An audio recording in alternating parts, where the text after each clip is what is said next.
नमस्कार। वैसे तो हमारा देश काफ़ी चीज़ों में आगे है, जिसमें से एक पॉपुलेशन भी है। हमारा देश पूरे वर्ल्ड में सबसे ज़्यादा आबादी वाला देश है। 140 करोड़ लोगों की जनसंख्या वाला हमारा देश है। लेकिन हमारे देश को इससे फ़ायदा भी मिल सकता था। अगर हम लोग आबादी में सबसे ज़्यादा हैं तो हमारे देश को इसका फ़ायदा मिलना चाहिए था, लेकिन वो मिल नहीं पा रहा। मैं किस फ़ायदे की बात कर रहा हूँ? मैं टैक्स की बात कर रहा हूँ, जिसके कारण हमारा देश चल रहा है। टैक्स हो गया, फ़ाइन हो गया, जीएसटी हो गया, ये सारा चीज़ आप लोग लेमन लैंग्वेज में आप लोग सुने होंगे, आप लोगों को पता होगा इसके बारे में। अब जो है ये चीज़ विडंबना है हमारे देश की। मात्र 1% लोग इनकम टैक्स पे करते हैं। आज मैं इनकम टैक्स की बात क्यों कर रहा हूँ? क्योंकि ये जो इनकम टैक्स एक्ट 1961 से जो इनकम टैक्स हम लोग लेते हैं, जो भी तरीका है हम लोगों का इनकम टैक्स देने का, वो इसी एक्ट में दिया हुआ है। वो सारा चीज़ बदलने वाला है। हमारे देश में पिछले कई सालों में बहुत सारे बदलाव हुए। एक इनडायरेक्ट टैक्स में भी बदलाव आया था, जिसका नाम जीएसटी अब हम लोग सुनते हैं। हम लोग अब एकदम अच्छे तरीके से वाकिफ़ हो गए हैं कि हम लोगों को कोई भी प्रोडक्ट हम लोग खरीदते हैं, प्रोडक्ट या गुड्स एंड सर्विस हम लोग खरीदते हैं, तो उस पर हम लोगों को एक टैक्स देना पड़ता है जिसका नाम जीएसटी है। लेकिन 2017 से पहले हमारे देश में 17 प्रकार के टैक्स होते थे। जीएसटी आने के बाद सिर्फ एक टैक्स रहा।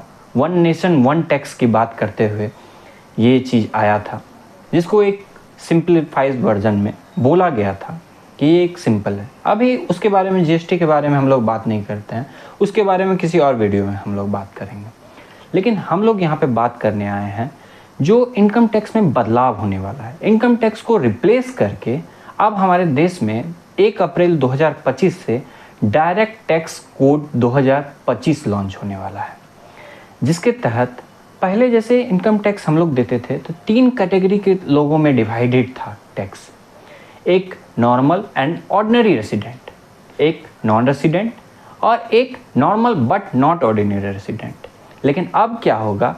अब सिर्फ 2 प्रकार के लोग होंगे, रेसिडेंट और नॉन रेसिडेंट। अब इसके बाद एक और चेंज आया है। जैसे पहले जो इनकम टैक्स था उसमें से 5 हेड में डिवाइड किया गया था हम लोगों के टैक्स को, जैसे कि 5 हेड में, इसलिए 5 हेड में ट्रांसफ़र किया गया था, जिसमें से सैलरी क्लास के लिए अलग, बिजनेस क्लास के लिए अलग, ऐसे था। लेकिन अब जो है सिर्फ 2 कैटेगरी रहेगा। 2 कैटेगरी होने का फ़ायदा जो है सैलरी क्लास को मिलेगा।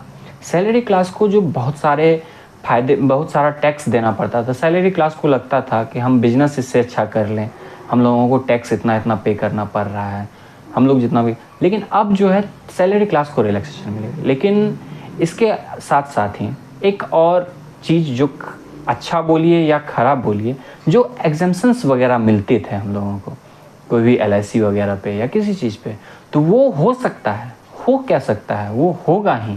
बहुत सारे एग्जम्पशंस को हटा दिया जाएगा और एग्जम्पशंस उन्हीं को मिलेगा जो सैलरी क्लास है। बिजनेस क्लास वाले को एग्जम्पशंस उसके अलग कैटेगरी में मिलेगा।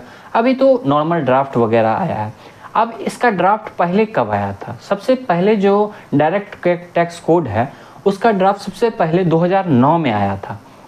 2009 में आया, 2009 में ड्राफ्ट बनाया गया, लेकिन उसको प्रस्तुत 2010 में भी किया गया था, लेकिन उस समय उसका कुछ नहीं हो पाया।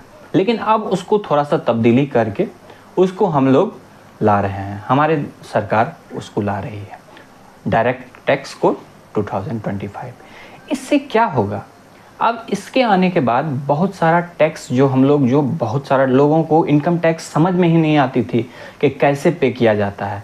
लोग करना चाहते थे, बहुत लोग ऐसे भी हैं जो इनकम टैक्स पे करना चाहते हैं, लेकिन उन लोगों को बहुत सारे सीए के पास जाना पड़ता है, सीए के पास जाना पड़ता था समझने के लिए कि टैक्स होता क्या है। नॉर्मल लोगों को टैक्स के बारे में समझ में ही नहीं आता था कि कैसे कैसे क्या एग्जम्पशन है, क्या नहीं है, तो सीए से उन लोगों को पूछना पड़ता था। अब सीए का काम तो है ही, सीए का काम अभी भी डायरेक्ट टैक्स कोड में भी रहेगा, आगे भी रहेगा। लेकिन अब जो डायरेक्ट टैक्स कोड आ रहा है उससे फ़ायदा क्या होगा? हम लोग एक सिंप्लीफाइड वर्जन है वो देखने के लिए मिलेगा टैक्स का। नॉर्मल लोग भी उस चीज़ को पढ़ के, समझ के, तब उसको तब पे कर पाएंगे। उन लोगों को जो है ज़्यादा जो है पूरा एकदम डिटेल में नहीं पढ़ना पड़ेगा, बहुत सारा क्लॉज नहीं पढ़ना पड़ेगा, सीधा जो एकदम सिंप्लीफाइड वर्जन रहेगा डायरेक्ट टैक्स कोड का वो हम लोगों को पढ़ना पड़ेगा और उसी के अनुसार हम लोगों को पे करना पड़ेगा। लेकिन इसमें एक सरकार का मैं बड़ाई तो नहीं करूँगा इस चीज़ में, लेकिन उन्होंने सब चीज़ को तो ठीक किया, बिजनेस क्लास को बर्डन दे रहे हैं, सब चीज़ ठीक है, लेकिन पॉलिटिकल इनकम जो है ये भी समझने की बात है। पॉलिटिकल इनकम जो है हमारे देश में उसको सरकार इस टैक्स में ला ही नहीं रही है। किसी भी प्रकार का पॉलिटिकल टैक्स, पॉलिटिकल इनकम इस चीज़ में कवर्ड ही नहीं है। अब ये चीज़ तो सोचने वाली बात है। हम लोग सब बहुत कोई हैं कि बीजेपी समर्थक हैं, बहुत कोई कांग्रेस समर्थक हैं, लेकिन ये चीज़ जो है ये तो सभी पार्टी के मिली भगत है। आप चाहे ना चाहें ये रियलिटी है हमारे देश की। जो पॉलिटिकल इनकम बहुत, आप लोगों को लगता है पॉलिटिकल इनकम क्या है? चंदा है। आप लोगों को क्या लगता है चंदा इतना ही मिलता है? चंदा बहुत सारा मिलता है। अब उस इनकम को अब किस प्रकार से यूज किया जा रहा है तो हम लोगों को तो पता नहीं है। हम लोगों के देश के यही विडंबना है, लोग जो है एजुकेटेड होते हुए भी क्वेश्चनिंग नहीं करते हैं। क्वेश्चनिंग करना चाहिए। पॉलिटिकल इनकम पे क्यों नहीं है टैक्स? उस पर भी होना चाहिए। जैसे हम लोग जो मिडिल क्लास हो गए, लोअर क्लास हो गए या बिजनेस क्लास के लोग ही क्यों नहीं हुए, उन लोगों को पूछना चाहिए कि आप जो है पॉलिटिकल इनकम पे क्यों नहीं टैक्स लगा रहे हो? पॉलिटिकल इनकम पे भी टैक्स लगाओ। ये सारा चीज़ डायरेक्ट टैक्स कोड में आ रहा है।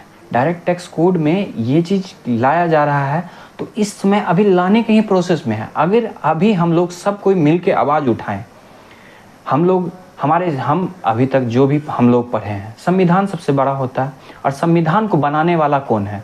सारे देशवासी। ऐसा हमारे संविधान में ही लिखा हुआ है कि जो भी चीज़ बना हुआ है, जो भी संविधान में लिखा हुआ है, वो कौन बनाया है? वो तो ड्राफ्टिंग भीमराव अंबेडकर जी किए हैं, लेकिन उसका जो है उसको वो बनाया किसने है? वो बनाया है सारे 140 करोड़ देशवासियों ने।